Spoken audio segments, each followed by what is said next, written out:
Welcome back to my channel. ಎಲ್ಲರೂ ಹೇಗಿದ್ದೀರಾ? ಎಲ್ಲರೂ ಚೆನ್ನಾಗಿದ್ದೀರಾ ಅಂತ ಭಾವಿಸ್ತಾ ಇದ್ದೀನಿ. ಹಾಗೆ ನಾನು ಕೂಡ ತುಂಬಾ ಚೆನ್ನಾಗಿದ್ದೀನಿ.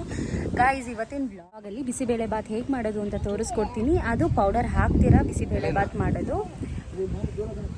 ನಾನು ವಿಡಿಯೋ ಮಾಡ್ತಾ ಇದ್ರೆ ಇಲ್ಲಿ ನಮ್ಮ ಹಸ್ಬೆಂಡ್ ಹಾಗೆ ನನ್ನ ಮಗಳು ಡಿಸ್ಟರ್ಬ್ ಮಾಡೋದಕ್ಕೆ ಬಂದಿದ್ದಾರೆ. ಅವಳಿಗೆ ಅದು ಕಾಯಿ ಬೇಕಂತೆ, ಅದನ್ನು ಕಿತ್ಕೊಡಕ್ಕೆ ಬಂದಿದ್ದಾರೆ. ಸೊ ಗೈಸ್, ತುಂಬಾ ಚೆನ್ನಾಗಿರುತ್ತೆ ಟೇಸ್ಟು. ಸೊ ವಿಡಿಯೋನ ಸ್ಕಿಪ್ ಮಾಡೋದಕ್ಕೆ ಹೋಗ್ಬೇಡಿ, ವಿಡಿಯೋನ ಕಂಪ್ಲೀಟಾಗಿ ನೋಡಿ. ಹಾಗೆ ಯಾರೆಲ್ಲ ನನ್ನ ಚಾನಲ್ನ ಫಸ್ಟ್ ಟೈಮ್ ನೋಡ್ತಾ ಇದ್ದೀರಾ, ಸಬ್ಸ್ಕ್ರೈಬ್ ಆಗೋದನ್ನು ಮರಿಬೇಡಿ. ಫಸ್ಟು ವೆಜಿಟೇಬಲ್ಸ್ನ ಚಾಪ್ ಮಾಡಿ ಇಟ್ಕೊಂಡಿದ್ದೀನಿ. ಪೀನಟ್ನ ನೈಟೇ ನೀರಲ್ಲಿ ಸೋಕ್ ಮಾಡಿಬಿಟ್ಟಿರಬೇಕು. ಪೌಡರ್ ಬದಲು ನಾವು ರುಬ್ಬಿಟ್ಟು ಮಾಡೋದು ಅಂತ ಹೇಳಿದ್ನಲ್ಲ, ಈಗ ರುಬ್ಬೋದಕ್ಕೆ ಏನೇನು ಬೇಕು ಅಂತ ನೋಡೋಣ ಬನ್ನಿ. ಆನಿಯನ್ನು, ಜೀರಿಗೆ, ಒಂದು ಸ್ವಲ್ಪ ಚಕ್ಕೆ, ಒಂದೇ ಒಂದು ಲವಂಗ, ಶುಂಠಿ ಹಾಗೆ ಬೆಳ್ಳುಳ್ಳಿನ ಫ್ರೈ ಮಾಡ್ಕೊಬೇಕು ಸ್ವಲ್ಪ. ಈಗ ಬಾಣಲಿಗೆ ಆನಿಯನ್ ಹಾಕ್ತಾಯಿದ್ದೀನಿ, ಹಾಗೆ ಬ್ಯಾಡಗೆ ಮೆಣಸಿನ್ಕಾಯಿ ಹಾಕ್ತಾಯಿದ್ದೀನಿ. ನಾವು ಇಲ್ಲಿ 5 ಮೆಂಬರ್ಸಿಗೆ ಮಾಡ್ತಾ ಇರೋದು, ಅದಕ್ಕೆ ಬ್ಯಾಡಗೆ ಮೆಣಸಿನ್ಕಾಯಿ ಸ್ವಲ್ಪ ಜಾಸ್ತಿ ಹಾಕ್ತಾಯಿದ್ದೀವಿ. ಕಲರ್ ಕೂಡ ತುಂಬಾ ಚೆನ್ನಾಗಿ ಬರುತ್ತೆ, ರೆಡ್. ಹಾಗೆ ಜೀರಿಗೆ ಕೂಡ ಈಗ ಆ್ಯಡ್ ಮಾಡ್ಕೋತಾ ಇದ್ದೀನಿ. ಒಂದೇ ಒಂದು ಮಾತ್ರ ಖಾರದ ಮೆಣಸಿನ್ಕಾಯಿ ಹಾಕ್ತಾಯಿದ್ದೀನಿ, ಒಂದೇ ಒಂದು ಲವಂಗ, ಒಂದು 6ರಿಂದ 7 ಎಸಳು ಬೆಳ್ಳುಳ್ಳಿ ತೊಗೊಂಡಿರೋದು.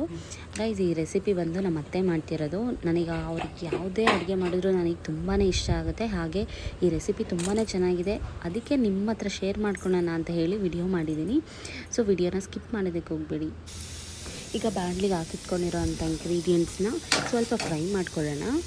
ಫ್ರೈ ಆದಮೇಲೆ ಈಗ ಮಿಕ್ಸಿ ಜಾರಿಗೆ ಹಾಕ್ತಾಯಿದ್ದೀನಿ. ಇದನ್ನು ಗ್ರೈಂಡ್ ಮಾಡ್ಕೊಳ್ಳೋಣ.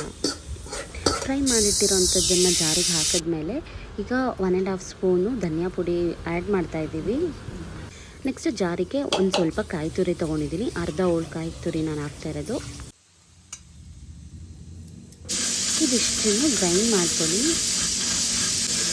ಗೈಸ್, ಇದು ಮಾರ್ನಿಂಗು ನಾನು ವರ್ಕಿಗೆ ಹೋಗಬೇಕಾದ್ರೆ ವಿಡಿಯೋ ಮಾಡಿರೋದು. ವಿಡಿಯೋ ಕ್ಲಿಯರಾಗಿ ಬಂದಿಲ್ಲ ಅಂದರೆ ಇದು ಫುಲ್ಲು ಗ್ರೈಂಡ್ ಆದಮೇಲೆ ಲಾಸ್ಟಲ್ಲಿ ಸ್ವಲ್ಪ ನೀರು ಹಾಕಿರ್ತೀವಿ. ನೆಕ್ಸ್ಟು ಬಿಸಿನೀರನ್ನ ಕಾಯೋದಕ್ಕೆ ಇಡೋಣ.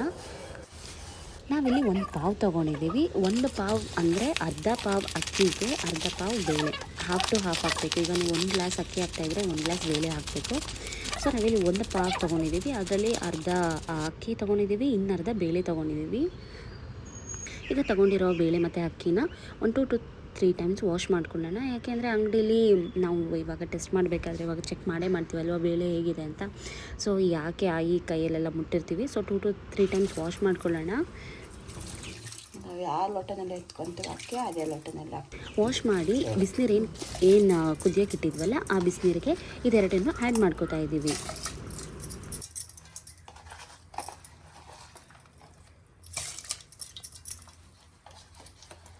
ಒಂದೆರಡು ಚಿಟಿಕೆಯಷ್ಟು ಅರಿಶಿನ ಆ್ಯಡ್ ಮಾಡ್ತಾಯಿದ್ದೀವಿ. ಮತ್ತು ನೈಟು ನೀರಲ್ಲಿ ಸೋಕ್ ಮಾಡಿಬಿಟ್ಟಿರೋ ಅಂಥ ಪೀನಟ್ಸ್ನ ಈಗ ಆ್ಯಡ್ ಮಾಡ್ತಾಯಿದ್ದೀವಿ. ಬಿಸಿಬೇಳೆ ಬಾತ್ ಜೊತೆ ಆ ಪೀನಟ್ಸ್ ಮಧ್ಯ ಸಿಗ್ತಾಯಿದ್ರೆ ಎಷ್ಟು ಚೆನ್ನಾಗಿರುತ್ತೆ ಗೊತ್ತಾ ಗೈಸ್.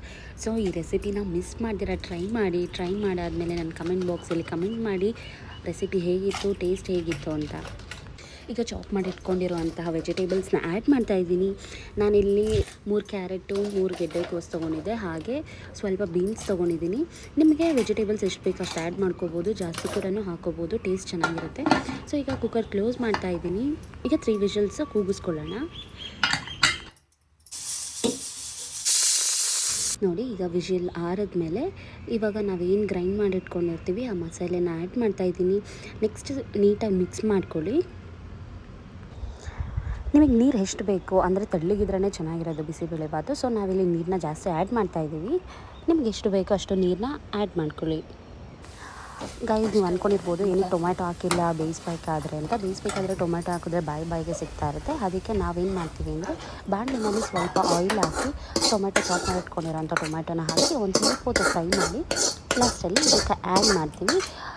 1-2ರಿಂದ 3 ಕುದಿ ಬಂದ ಮೇಲೆ ಹಾಕೋದು ಟೊಮ್ಯಾಟೊನ. ಈಗ ಫುಲ್ಲು ನೀಟಾಗಿ ಮಿಕ್ಸ್ ಮಾಡ್ಕೊಳ್ಳಿ. ನೆಕ್ಸ್ಟ್ ಲಾಸ್ಟ್ ಸ್ಟೆಪ್ಪು ಒಗ್ಗರಣೆಗೆ ಹಾಕಬೇಕು. ಸೊ ಒಗ್ಗರಣೆಗೆ ಏನೇನು ಬೇಕು ಅಂದರೆ ಚಾಪ್ ಮಾಡಿಟ್ಟಿರೋವಂಥ ಕೊತ್ತಂಬರಿ, ಹಾಗೆ ಗೋಡಂಬಿ, ಒಣಮೆಣ್ಸಿನ್ಕಾಯಿ, ಹಾಗೆ ಕರಿಬೇವಿನ ಸೊಪ್ಪು. ಈಗ ಒಗ್ಗರಣೆಗೆ ನಾವಿಲ್ಲಿ ತುಪ್ಪನ ಆ್ಯಡ್ ಮಾಡ್ತಾಯಿದ್ದೀವಿ. ಯಾರಿಗೆಲ್ಲ ತುಪ್ಪ ಇಷ್ಟ ಇಲ್ಲ ಅವರು ಆಯಿಲ್ ಕೂಡ ಆ್ಯಡ್ ಮಾಡ್ಕೋಬೋದು. ಫಸ್ಟು ಗೋಡಂಬಿ ಹಾಕೊಳ್ಳೋಣ. ಗೋಡಂಬಿ ಹಾಕ್ಕೊಂಡು ಸ್ವಲ್ಪ ಹೊತ್ತು ಫ್ರೈ ಮಾಡಾದಮೇಲೆ ಅದು ಕಲರ್ ಚೇಂಜ್ ಆಗೋವರೆಗೂ ಫ್ರೈ ಮಾಡಬೇಕು. ಫ್ರೈ ಆದಮೇಲೆ ನೋಡಿ ಈ ಥರ ಕಲರ್ ಚೇಂಜ್ ಆಗಬೇಕು, ಬ್ರೌನ್ಸ್ ಆಗಬೇಕು. ಈಗ ಸ್ವಲ್ಪ ಹಿಂಗೆ ಹಾಕ್ತಾಯಿದ್ದೀನಿ. ಹಿಂಗೆ ಹಾಕಾದ್ಮೇಲೆ ಕರ್ಬೇವಿನ ಸೊಪ್ಪು ಮತ್ತು ಮೆಣಸಿನ್ಕಾಯಿ ತೊಗೊಂಡಿರೋದನ್ನು ಹಾಕಿದ್ರೆ ಒಗ್ಗರಣೆ ಮುಗೀತು. ಇವಾಗ ನಾವೇನು ಕುಕ್ ಮಾಡಿ ಇಟ್ಕೊಂಡಿದ್ದೀವಲ್ಲ ಅದಕ್ಕೆ ಇದನ್ನು ಒಗ್ಗರಣೆನ ಆ್ಯಡ್ ಮಾಡಿದರೆ ಬಿಸಿಬೇಳೆಭಾತ್ ರೆಡಿ ಆಗುತ್ತೆ. ಕೆಲವರು ಬಿಸಿಬೇಳೆಭಾತಿಗೆ ಇದನ್ನು ಸಾಸಿವೆನ ಆ್ಯಡ್ ಮಾಡ್ತಾರೆ. ನಾವು ಸಾಸಿವೆನ ಆ್ಯಡ್ ಮಾಡೋದಕ್ಕೆ ಹೋಗಲ್ಲ. ಸಾಸಿವೆನ ಆ್ಯಡ್ ಮಾಡಿದ್ರೆ ಈ ಅನ್ನ ಸಾಂಬಾರಲ್ಲಿ ಸಿಗ್ದಂಗೆ ಆಗಿಬಿಡುತ್ತೆ, ಬೇಳೆ ಸಾಂಬಾರು ತಿಂದಂಗೆ ಆಗುತ್ತೆ. ಸೊ ನಾವಿಲ್ಲಿ ಆ್ಯಡ್ ಮಾಡ್ತಿಲ್ಲ.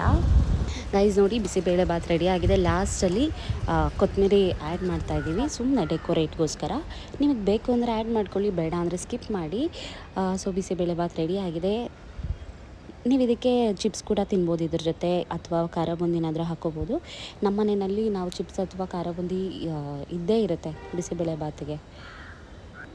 ಹೇಗಿದೆ ಅಂತ ನನ್ನ ಕಮೆಂಟ್ ಬಾಕ್ಸಲ್ಲಿ ಕಮೆಂಟ್ ಮಾಡಿ ಗೈಸ್.